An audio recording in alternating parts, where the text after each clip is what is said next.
Hey, good morning, everybody. So, we just finished with our WCTV quarantine kitchen segment, and so I wanted to kind of come back and go through the recipe more in a step by step fashion for those who wanted to make it at home and maybe needed a little bit extra guidance. So, again, we were making sheet pan nachos on the show today, and the good thing about these, like I was saying, is that they're super versatile and it's very family friendly and budget friendly as well. So you really can dress them up or down as much as you want to. And so the way you start basically is you get a sheet pan. So just dependent on the size of your family. If it's just you can do a smaller version. If it's just you and a significant other, if it's you and your whole family, then you are going to want a larger pan. And then so we went ahead and covered ours in foil. Just it makes for easy cleanup. But if you don't want to cover in foil, you can spray a nonstick spray, and then you'll put down a layer of your favorite chips. And so the chips that we use today are actually a hint of lime chips. Now, Tostitos does not sponsor the video, but call me if you want to. But you can use hints of lime, and that adds in a little bit of extra flavor, extra tang and zest to the chip. Or you can use just a regular thin and crispy tortilla chip if you want to. Now, if you want to omit the chips altogether, you certainly can do that. And a way to get extra vegetable is to use a sweet potato waffle fry. And so basically you're going to do that the same way you would with your chips, with layering them on your sheet and then going to town with all your toppings. Now, the great thing about this is that while we have so many different options here, you don't have to use it all. You can use so many different things. And so for ours, we actually used a ground chicken because ground chicken is very affordable.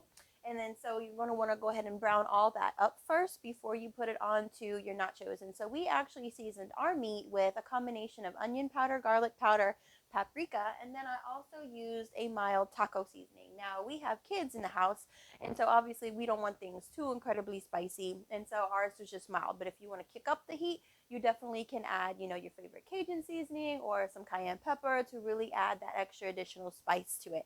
Spice also helps with metabolism. So if you've been laying around the house and just eating your favorite snack food, then, you might want to add up the heat a little bit on this recipe. So after that, you want to go ahead, brown your meat, and then we layered all of our meat on top. And so loaded nachos, sheet pan nachos, really are about your layers.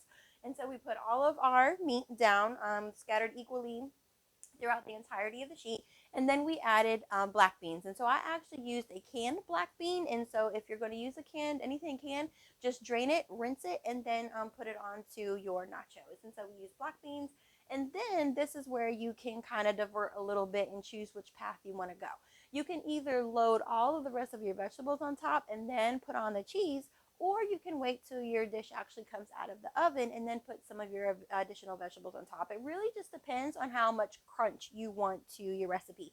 Obviously, you're going to have a lot of crunch through the chip as well, but if you like your vegetables more crisp, then you can wait till they come out. But if you like your vegetables a little bit softened up, then you can put them on top too. So for example, you could put your black beans down. If you wanted corn, you could put your corn down on top and then put your cheese, and then you would put it in the oven, let that cheese melt. Once it comes out, you can do what we did with this recipe, and once the cheese is melted, then you can add your tomatoes, your onions, your peppers, or you can put all of that on before.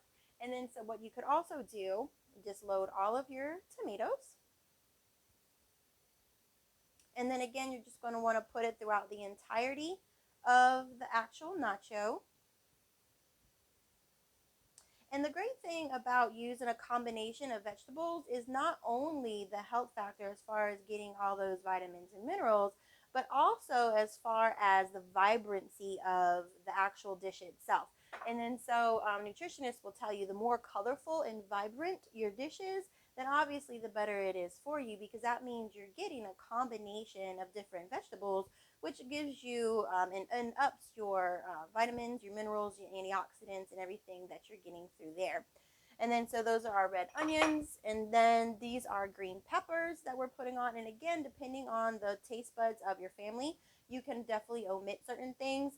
There's a lot of vegetables on this tray. If you wanted to use fruit, you definitely could do that as well. You could take some mangoes, dice up some mangoes. You could take some pineapple tidbits and put those on here as well. So if you wanted to do more like of a tropical or the Caribbean type nacho, you could do that as well. And then so these are our more crisp vegetables. So we have our onions and our green peppers. And then so what we would do is we would put this in the oven and we would let it bake probably about 10 minutes again, or until the cheese is just melted.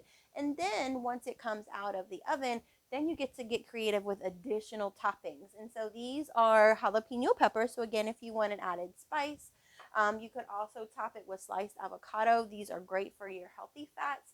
And then sliced green onion as well. And then what you could also do is we have limes, and then you could do a squirt of lime over top of your nachos to add more zest to that. Now, if you are going to be serving this for a crowd, let's say that, maybe you're having after quarantine, obviously, and you're having a get together, and you want to do this for an event, then you could actually take your ranch dressing, and then you can just take your dressing and then just go in a zigzag, and you're going to want to go quick so that way it doesn't come out too fast or big globs in one place, and that way you can get a nice color through that as well.